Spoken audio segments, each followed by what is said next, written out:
Yeah, and for me recognizing that, you know, my girl sent me this clip this morning, this Nipsey clip this morning, of him saying, you know, the most important business you're ever going to run is you. Yeah.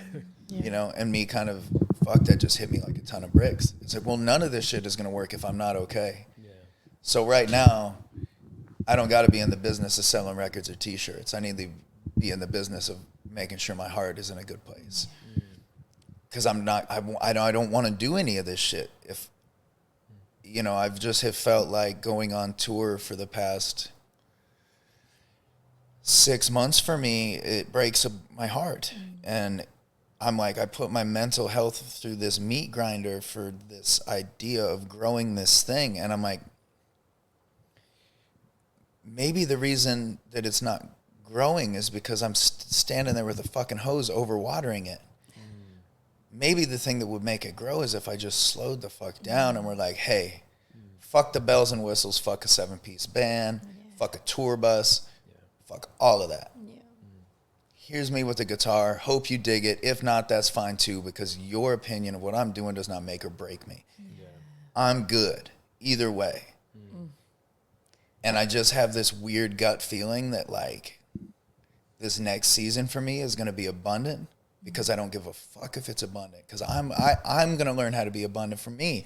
And I don't need any more money, and I don't care. Like, my business is me, and this industry is so goofy. It is this never-ending comparison game of why does that person sell more tickets than me? I could outright that motherfucker in my sleep. This band sucks, and they're doing better than me. Who cares? Yeah. And I just got to I think as soon as I drop the hose and just be like, I'm just going to trust that it rains and the shit grows. Yeah. Is probably what's going to make it grow. I just got the world's biggest goosebumps when you were talking about the next season being abundant. Yeah, because I've been trying to make it more and more abundant. I've been working my ass off to make it more and more abundant, and it's like, that's the opposite of being magnetic. Yeah. Yeah. Literally like forcing it in the wrong direction. Yeah. As opposed to sitting, stopping, slowing, surrendering, and allowing it to come forth. Yeah, and I think changing, like at breakfast yesterday, Brady was like, what if for the next 3 shows, like, he's like, I see you do your thing, man. You work a crowd. You love the crowd. He's like, but what if you just went up there and played these songs for you? Yeah. We're like, nope, tonight, every one of these is aimed at me. Can you do that tonight, please? Yeah, I'm going to sing to myself tonight. Yeah. And if y'all like it, cool. If not, that's cool too, because I'm up here playing for me. But we're there for you, and that's the difference, I think. I don't know if it's definitely not just as an artist, it's as a leader, as a business owner, as a parent. We put so much premise on being who we need to be for the people that are in front of us that we lose ourselves so quickly. Yeah. I know for me it happens in a minute. I walk into a room and I'm feeling a certain way. I see one person, the mask goes on, the facade goes on, and I'm them. Yep. Whatever the fuck you need me to be, I'm here. Yep.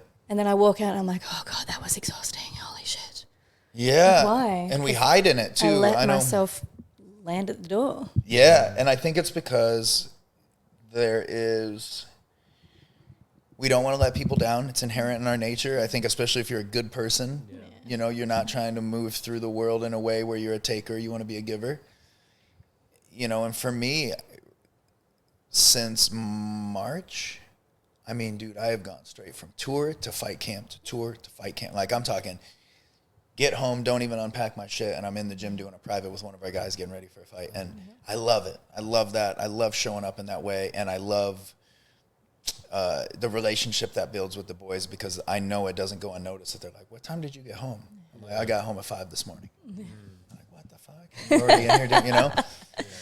But realizing, like, man, you know, Nako is a